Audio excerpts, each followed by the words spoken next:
Vou fazer uma resenha do capítulo Etnicidade, da cultura residual, mas irredutível, da Manuela Carneiro da Cunha, no livro Em Cultura com Aspas e Outros Ensaios,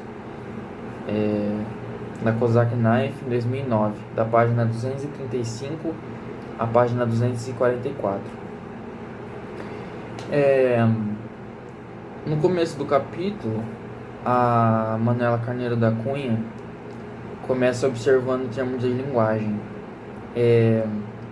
Então, o termo de linguagem ela categoriza o termo de linguagem como representações. Então, já no início do capítulo, ela começa já abordando esse tema, né, de que as construções linguísticas são formas de categorização, de representação, logo de uma construção. E ela vai desenvolver essa condição de construção ao longo do capítulo. Então, um pouco mais à frente, ela observa um caso, né, em 1978, em que o Ministério do Interior quis categorizar quem é índio e quem não é mais índio, entendeu? Aí ela observa que, por exemplo, os Terena, ela observa o caso dos Terena, que eles não são nem mais índios nem menos índios por terem vereadores ou por trabalharem e fazerem festas de São João. Então, o que ela quer dizer? Que a sua construção de identidade não é pautada pela perspectiva do outro, é pela própria perspectiva, é pela própria condição de pertencimento, pela condição social em que os outros indivíduos desse grupo concebem o próprio indivíduo como pertencente a esse próprio grupo. Então, ela observa que a cultura não é algo posto. A cultura é dilapidável e reinventada, recomposta e investida de novos significados.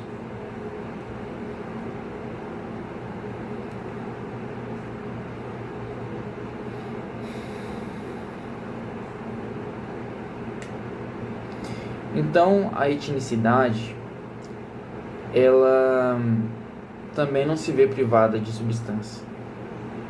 Ela é algo que não se põe, é algo que se contrapõe. E o motor da lógica e a lógica são externos. Quer dizer que a etnicidade, ela é uma construção que categoriza o nós e categoriza o outro. Ou seja, é a perspectiva que as culturas se abordam a si mesmos, em que um grupo constrói uma sensação de pertencimento entre ele e o outro, ou seja, o nós e o outro. Então, a etnicidade e a cultura, a Manuela Carneiro da Cunha observa que não é estática. A etnicidade e a cultura são algo que não é absoluto, é algo que é construído, é algo que é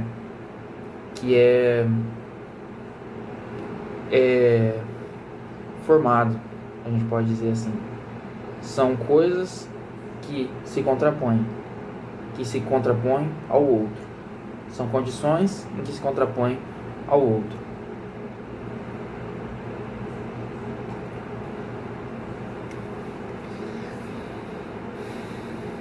Aí a Manuela Carneiro da Cunha, ela observa algumas dessas condições que se contrapõem em sistema.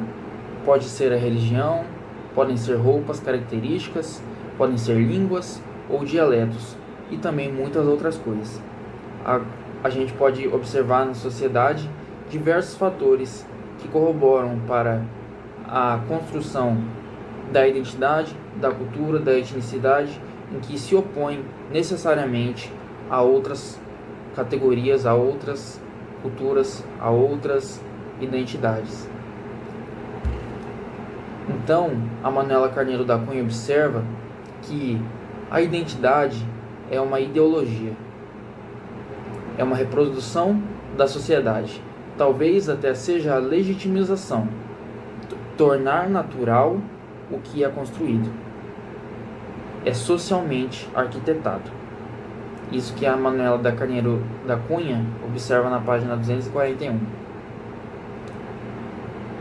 O problema, a Manuela Carneiro da Cunha observa, é que essa construção, numa sociedade em classes, uma sociedade que categoriza classes, que opõe o superior e o inferior dentro da própria sociedade, em que mesmo biologicamente o superior e o inferior sejam iguais, a construção da superioridade é posta.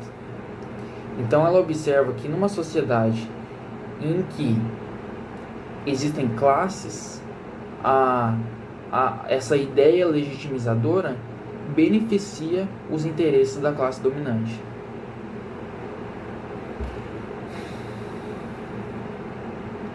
Então, a partir daí, a Manuela Carneiro da Cunha já começa a observar a condição de etnicidade como uma forma de organização política. Ou seja, a etnicidade, a construção do nós, a construção de pertencimento em um grupo, a noção em que o indivíduo pertence a um grupo, logo eu e esse indivíduo e os outros indivíduos que nos identificamos somos nós e nos opomos ao outro, é uma construção de poder, é uma noção que legitimiza as construções de poder na sociedade. Então, a Manuela Carneiro da Cunha observa que essa cultura é reelaborada, é construída, ela não é posta, não é intransponível, ela é reelaborada, reinventada a cada situação da sociedade. Então, a Manuela observa que a construção da etnicidade são formas de protestos eminentemente políticos, ou seja, a construção de uma oposição. Para mim, isso fica bem claro no texto. A construção do nós contra o outro, a oposição entre o dado e o oposto. Então, para concluir, a gente pode ver assim que o capítulo não é muito grande, então não necessita de uma não tem muitas páginas, então não necessita de um vídeo explicativo tão grande, já que é um resumo. Então a gente consegue observar ao ponto em que a Manuela Carneiro da Cunha quer chegar. Ela observa então que a etnicidade ela serve como uma linguagem, ou seja, como uma construção de uma identidade, de uma formação em que opõe o nós ao outro, e essa construção é usada como uma ferramenta política, ou seja, essa construção está intrinsecamente ligada aos conflitos, à construção de conflitos, à formação de oposições entre culturas, entre identidades. Ela vai dizer na página 236 e até um trecho que o professor Guilherme utilizou, na aula explicativa, que a Manuela da Carneiro da Cunha diz: longe de proceder em Roma, como os romanos, nunca se é tão apegado às tradições culturais quanto na diáspora. Então, o que ela quer dizer? Que em situações de conflitos, em situações de contraposições, a identidade, as tradições, a etnicidade, que é o sentimento de pertencimento de indivíduos num determinado grupo, ela é poderosa, porque ela serve para legitimar o poder, para legitimar a própria identidade. Então ela serve para se opor a outra identidade, para se opor a outra cultura. E aí a etnicidade, ela não é categorizada como uma raça ou só uma cultura em que características definem o que é uma etnia, mas a etnicidade, ela é definida pela própria condição de pertencimento em um grupo. Ou seja, se os outros indivíduos me consideram um indivíduo pertencente a esse grupo, eu pertenço a essa etnia. Então, para finalizar, o ponto que a Manuela Carneiro da Cunha quer chegar com esse capítulo é observar a condição da etnicidade como uma linguagem em que ela sirva para reivindicações de poder, ou seja, nos âmbitos culturais, nos âmbitos sociais, a etnicidade foi utilizada para categorizar o nós e o outro, sendo assim as relações de poder e de dominação, como por exemplo a dominação da cultura europeia ante as culturas da América pré-colonial, que passaram a ser colonizadas a partir desse período, e dezenas de outras culturas, tanto de impérios como de governos, em que utilizam a construção do nós para se opor ao outro, para legitimar o poder de uma identidade sobre a outra, e assim a sua sobreposição, né?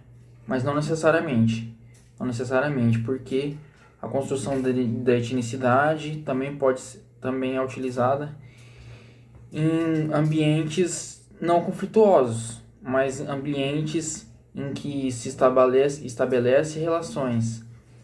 E essas relações podem ser comerciais, sociais, culturais, podem desenvolver em diversos aspectos. Então a Manuela Carneiro da Cunha aborda esse quesito num capítulo bem sucinto, muito bem explicativo, em que a gente consegue esclarecer alguns conceitos de cultura, de identidade, de etnicidade, em que essas condições ficam mais claras. Obrigado.